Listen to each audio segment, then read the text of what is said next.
Hello, welcome to the April 4th Coalition show. Today is October 6th. We're pre-taping this show. It'll be shown on Monday the 10th. I'm filling in for Liz. Liz is at work, and we just tried to get this show in today. So the April 4th Coalition's mission statement is, we are for workers' rights and collective bargaining rights, and we're against tax breaks for the rich and corporations who ship our jobs overseas. And also we'd like to read usually the Article 23 of the Universal Declaration of Human Rights. It says, everyone has the right to work, to free choice of employment, to just and favorable conditions of work, and protection against unemployment. Number 2, everyone, without any discrimination, has the right to equal pay for equal work. Number 3, everyone who works has the right to just and favorable remuneration, ensuring for himself and his family an existence worthy of human dignity and supplemented, if necessary, by other means of social protection. Number 4, everyone has the right to form and join trade unions for the protection of his interests. So I just want to thank everybody that makes this show possible, Dave and everybody at the TV studio, and Michael Putnam with the radio station. And the reason why I'm doing this show alone is because Monday is a holiday. It's traditionally been known as Columbus Day. There's some people that are advocating for it to be changed to Indigenous Peoples Day. There are some celebrations that I realize are going to happen here in Berkshire County. Down in Lenox, it's Indigenous Peoples Weekend celebration. 15 tribal nations, including Stockbridge Munsee Band of Mohegans, will gather in the Berkshires to honor Indigenous People Day from October 8th to the 10th. So most of the things have already taken place. But they'll be honoring Native Americans with music, and there'll be a presentation in NAACP Indigenous Peoples Award given at the Mojave Theater Performing Arts Center at 7:30. There'll be a lot going on. So because of that conflict between some people claiming it's Columbus Day and it's the federal holiday is Columbus Day, and we'll learn, we have a couple of videos that we'll show about Columbus Day. It brought to mind, I know I've talked about and we've shown Timothy Snyder, but this book On Tyranny by Timothy Snyder, and it has another remake, but he's done several videos, one for each chapter, and we're going to listen to him talk about chapter 4. But what it is that chapter the title is Taking Responsibility for the Face of the World. And it says, symbols of today enable the reality of tomorrow. Notice the swastikas and the other signs of hate. Do not look away. Do not get used to them. Remove them yourself and set an example for others to do. So he talks about, this is really important, that even though, we see things that are wrong, that we take that step to try to make it better. And I sort of saw it with that Columbus Day and Indigenous Peoples Day. I looked at a video, I can't show it because people were very angry, Native Americans, when they asked them what their opinion of Columbus was. And they were so angry, I really couldn't show a few of them. I couldn't show what they said. But anyways, I think if we listen to Timothy Snyder and then try to reflect on that and then see the conflict between Indigenous People Day and Columbus Day and see how that's the face of our world, looking to the future, how do we want our children and grandchildren to look at this day? So let's have the first video with Timothy Snyder, and then we'll go from here.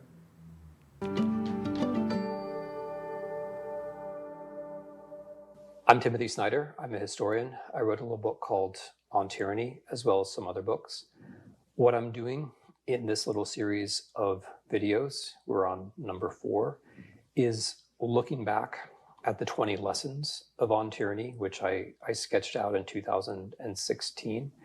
It's now the summer of 2021. A good deal has happened in the meantime, much of it anticipated by the book. What I'm doing now is taking a very special occasion to return to these lessons, the special occasion being the fact that I've updated the text of the book, not the lessons themselves, but the text, in order to accompany a set of beautiful illustrations by Nora Krug.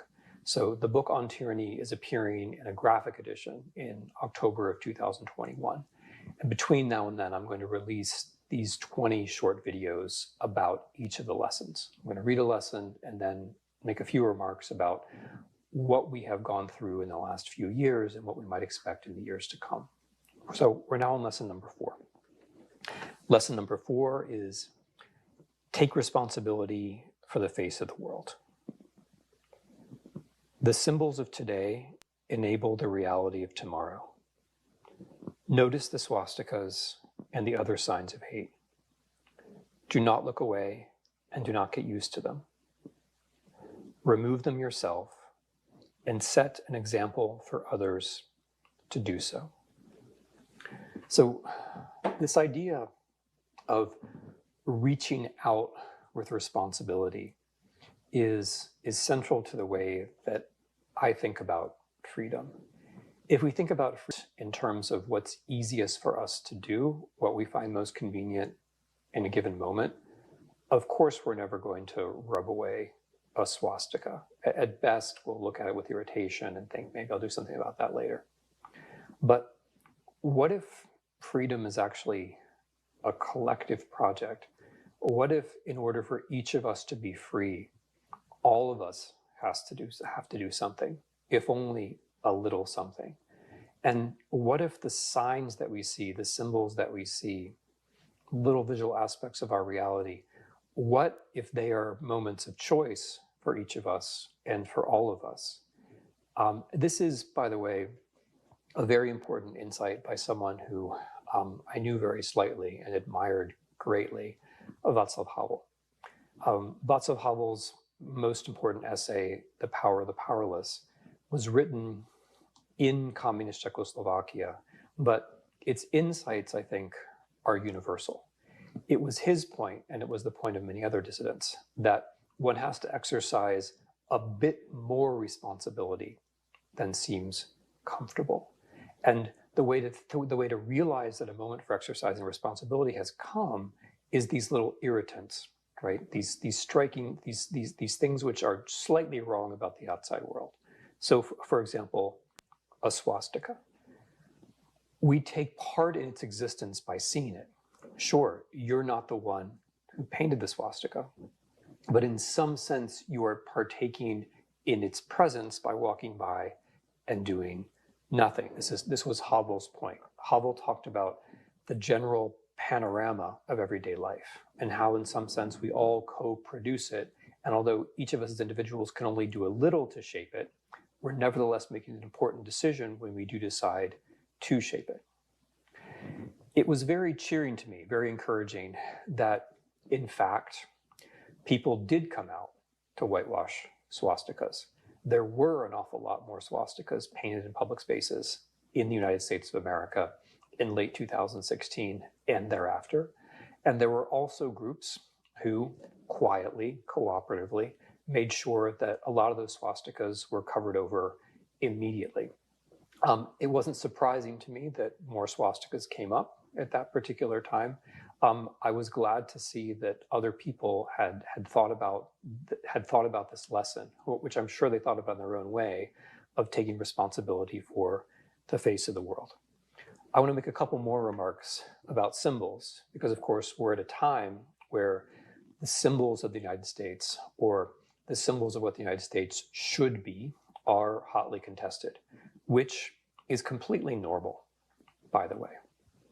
Monuments go up and monuments go down. There is nothing more predictable, nothing truer about the history of public spaces than that. Monuments go up at a certain time, let's call it point A, in order to project into the future, all the moments after point A, a certain vision of the way the future should be. We think monuments are about the past. They're not about the past. Monuments arise in a moment of the past in order to influence the future from the point of view of point A, from the point of view of that past. And so when we think about monuments, we're not really talking about whether we're respecting history or not. History will be just fine with or without monuments. What we're thinking about is what version do we want to communicate into the future? And this is where I want to speak about something that I didn't speak about when On Tyranny was published, which is our own symbols. There were plenty of swastikas. There still are plenty of swastikas, but there are also American symbols that we have to consider, or in some cases reconsider, like, for example, the Confederate flag. My sense would be that any symbol of the United States which cannot be accepted by the broad population of the United States, and to put it very mildly, the Confederate flag does not meet that test, shouldn't be thought of as a national symbol. But to be a little bit more fundamental about this, symbols which represent a true part of our history, the history of bondage, of chattel slavery, symbols that represent a true part of our history can be understood as that. They are part of our history. The question is whether chattel slavery, bondage, racial inequality, whether those are the values we wish to project into the future. Displaying or drawing or carrying a Confederate flag means that. And it doesn't just mean that to Black people. It means it in an objective sense, because that's what the symbol meant at the time. So the Confederate flag isn't just one of a set of neutral symbols that can be assembled or brought together in a random pattern. It has a specific meaning. If the wish is to project racial inequality and slavery as desirable values and practices, then that is what you communicate with that particular American symbol. And I focus on this because, of course, that symbol is very present in American political life. As I'm sure all of you will know, the Confederate flag was paraded through the United States Capitol on the 6th of January, 2021, something which, to my knowledge, I mean, historians are taught never to say never because there's always an exception, but to my knowledge, that had never happened before in the prior existence of the United States. And so we have to ask ourselves, how could we be a country where that particular symbol could reach that particular place at that particular time? I don't think we have to ask ourselves whether that's a symbol we want to project into the future. I think the answer is clearly no. But on the other side, there's one more set of symbols that I want to talk about. As we've seen monuments come down, as we've seen graffiti sprayed on walls to represent various kinds of American values, one symbol which I see and which makes me deeply uncomfortable is the hammer and sickle. So for a number of young Americans, the hammer and sickle just means, I understand, I've heard it 100 times or 1,000. It just means rejection of the status quo, something new. That may be what it means to you, but the hammer and sickle is the central symbol of the Chinese Communist Party, which is the most repressive major regime in the world right now. It's also the historical symbol of a number of communist parties which perpetrated policies of famine and terror. That might not mean anything to you, but it means a lot to an awful lot of people. And it also has a certain kind of objective meaning. It has a meaning in history, whether or not you're aware of it or not. Even if people weren't still alive who had suffered as a result of regimes that put forward that symbol, there would still be a meaning that you would be projecting into the future. So even as I don't have any problem with bringing down monuments, even as I don't have any problem with coming up with new symbols, I think we also have to make sure, friends on the left, that we're aware of what symbols stand for before we propose them as substitutes. As for me, I want to say something new now about taking responsibility for the face of the world. Taking responsibility for the face of the world is not just about avoiding the bad things. It's also about creating the new things. The painting that we do shouldn't just be painting over. The painting that we do also has to be work of creation. One of the big problems that we have, a fundamental problem in the United States, is that we don't have a very good sense of the future. And bringing down monuments, important though that might be, is not the same thing as filling up that space with a symbol for what we think the future should be, which of course is what monuments are all about and what art in some sense is about. And that's just the note that I wanted to close on. Taking responsibility for the face of the world is not just about cleaning up. Taking responsibility for the face of the world also involves thinking about what the face of the world should be. And this means confronting this problem that we have a very hard time thinking of the future. We have a very hard time thinking of the future. And without the future, democracy is very hard to maintain. And since we have this problem, we should recognize the people who can help. And the people who can help are the artists. The people who can help are the writers. The people who can help are the poets. All the people who are shoved to one side by a society which is pragmatic or instrumental, which confuses efficiency with values or productivity with aesthetics. These are the people who are actually capable of helping us to think about what kind of face we would like the future to have, or what kind of face we would like to be able to turn towards the future. So I wanted to close on that new note. Part of taking responsibility for the face of the world is thinking about what the future should look like, and taking seriously the people who labor in the direction of generating possibilities, aesthetic possibilities and moral possibilities. Thank you. Well, thank you very much, Timothy Snyder. I encourage you to go online and listen to the other 20 lessons. But that one lesson, I guess I'll talk about an instance that's happened in my life. I mean, sure, through my life you've seen like someone putting graffiti, putting a swastika or something, but in 2019 my nephew got married in Concord, New Hampshire, and my wife and I decided to go for breakfast from the hotel, and we walked down the main street of Concord, and right opposite the State House in Concord for New Hampshire, they had these places where you could put public notices, and it was for events that were happening. And I walked by and I saw that it was glass covered, so you had to have permission to put things in. But on the glass, someone had put a flyer, and it was a fascist Nazi flyer. It was disgusting. It had a swastika on it, but it also had a person hanging. And it also said, it had an epitaph for a Jewish person. And on the top it says, "Coming soon." And that person was hanging. And I was disgusted by it. My wife and I were disgusted by it. We tried to rip it down. We couldn't, because it had been put on to stay on by using glue or whatever. So we ended up waving down a police officer and having a police officer come, and we pointed it out, and we put in a complaint. We said, we want that taken down. I don't have the ability to do it. The officer came, another officer came. They took all our information. They wanted to know who we were or whatever. But it was just so disgusting. That's blatant. When you see something like that, I was really disturbed for a very long time. But now if we take Timothy Snyder, words of like, freedom is a collective project, and there's irritants that we want to remove, and what kind of creating do we want to do to project for the future? So I thought we'd talk a little bit about Columbus Day, the history of Columbus Day, and then about Indigenous Peoples Day, and see if that's an irritant that's worth maybe projecting into the future how we want our children to observe this day. So why don't we watch a video on Columbus Day? It's part of a TED Talk, I believe.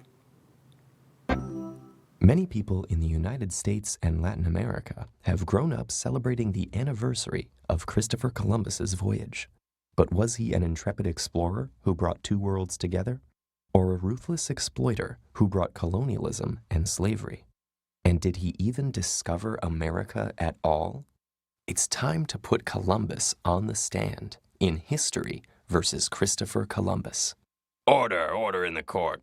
Wait, am I even supposed to be at work today? Yes, Your Honor. From 1792, Columbus Day was celebrated in many parts of the United States on October 12th, the actual anniversary date. But although it was declared an official holiday in 1934, individual states aren't required to observe it. Only 23 states close public services, and more states are moving away from it completely. What a pity. In the 70s, we even moved it to the second Monday in October so people could get a nice 3-day weekend. But I guess you folks just hate celebrations. What are we celebrating again? Come on, Your Honor. We all learned it in school. Christopher Columbus convinced the King of Spain to send him on a mission to find a better trade route to India. Not by going east over land, but sailing west around the globe. Everyone said it was crazy because they still thought the world was flat, but he knew better. And when in 1492 he sailed the ocean blue, he found something better than India, a whole new continent.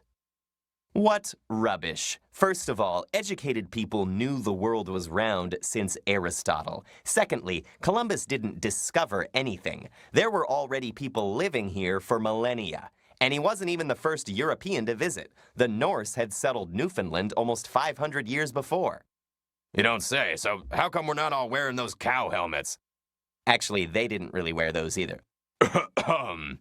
Who cares what some Vikings did way back when? Those settlements didn't last, but Columbus's did. And the news he brought back to Europe spread far and wide, inspiring all the explorers and settlers who came after. Without him, none of us would be here today. And because of him, millions of Native Americans aren't here today. Do you know what Columbus did in the colonies he founded? He took the very first natives he met prisoner and wrote in his journal about how easily he could conquer and enslave all of them. Oh, come on. Everyone was fighting each other back then. Didn't the natives even tell Columbus about other tribes raiding and taking captives? Yes, but tribal warfare was sporadic and limited. It certainly didn't wipe out 90% of the population. Why is celebrating this Columbus so important to you anyway? Your Honor, Columbus's voyage was an inspiration to struggling people all across Europe, symbolizing freedom and new beginnings. And his discovery gave our grandparents and great-grandparents the chance to come here and build better lives for their children. Don't we deserve a hero to remind everyone that our country was built on the struggles of immigrants? And what about the struggles of Native Americans who were nearly wiped out and forced into reservations, and whose descendants still suffer from poverty and discrimination? How can you make a hero out of a man who caused so much suffering? That's history. You can't judge a guy in the 15th century by modern standards. People back then even thought spreading Christianity and civilization across the world was a moral duty. Actually, he was pretty bad even by old standards. While governing Hispaniola, he tortured and mutilated natives who didn't bring him enough gold, and sold girls as young as 9 into sexual slavery. And he was brutal even to the other colonists he ruled, to the point that he was removed from power and thrown in jail. When the missionary Bartolomé de las Casas visited the island, he wrote, from 1494 to 1508, over 3 million people had perished from war, slavery, and the mines. Who in future generations will believe this? Well, I'm not sure I believe those numbers. Say, aren't there other ways the holiday is celebrated? In some Latin American countries, they celebrate the same date under different names, such as Dia de la Raza. In these places, it's more a celebration of the native and mixed cultures that survived through the colonial period. Some places in the U.S. have also renamed the holiday as Native American Day or Indigenous Peoples Day, and changed the celebrations accordingly. So why not just change the name if it's such a problem? Because it's tradition. Ordinary people need their heroes and their founding myths. Can't we just keep celebrating the way we've been doing for a century without having to delve into all this serious research? It's not like anyone is actually celebrating genocide. Traditions change, and the way we choose to keep them alive says a lot about our values. Well, it looks like giving tired judges a day off isn't one of those values anyway. Traditions and holidays are important to all cultures, but a hero in one era may become a villain in the next as our historical knowledge expands and our values evolve. And deciding what these traditions should mean today is a major part of putting history on trial. Well, thank you. It is something that we have to consider. I mean, I think it was President Roosevelt that in the 1930s that instituted it as a national holiday. And, you know, just seeing how the native peoples perceive Columbus, I think we should really reconsider renaming it. That's just my perspective. Just because it's such an irritant to so many Native Americans, and there's so many, we just keep hearing more and more scandals that have taken place over the years. And I think we probably should look at the future and really think about whether, just Columbus, saying he discovered America. I mean, I can remember Dick Gregory talking about it, saying, if I come upon your car and I see it and you're in it, but I've never seen it before, I can't say I discovered it and take it away. I mean, just look at how we treat people coming over our borders. We get very angry. We're saying that we talked about refugees on the last show, and it seems like America has a very negative perspective on refugees coming into our country. But on Columbus Day, it seems like we celebrate Columbus coming here and the colonial people coming in and displacing all the native people, and that's totally acceptable. So there are a lot of conflicts that we have to deal with in this situation. That's why, from the labor union point of view, it's a holiday, it's a paid holiday, but I think we have to look at, how it affects other members of our union. Or as a nation, how does it affect other people who are within our nation?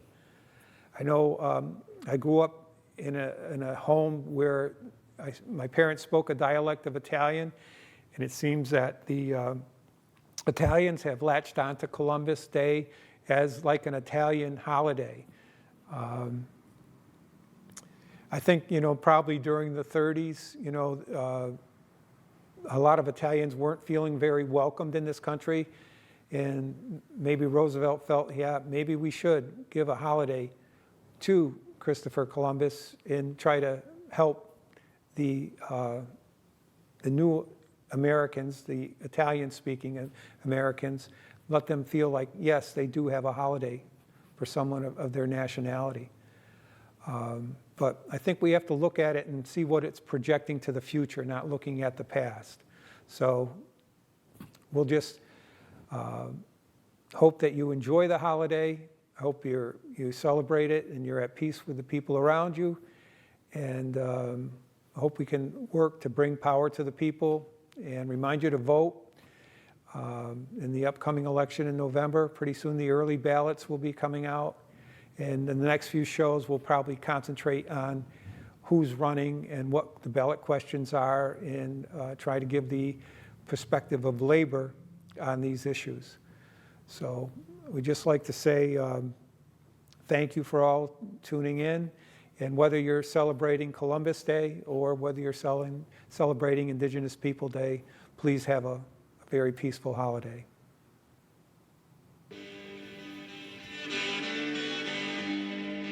There's power in the factory, power in the land, power in the hand of the worker.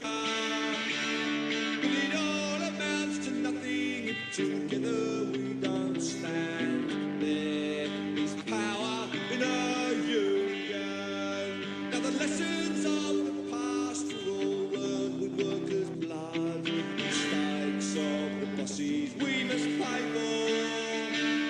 From the cities and the farmlands to trenches for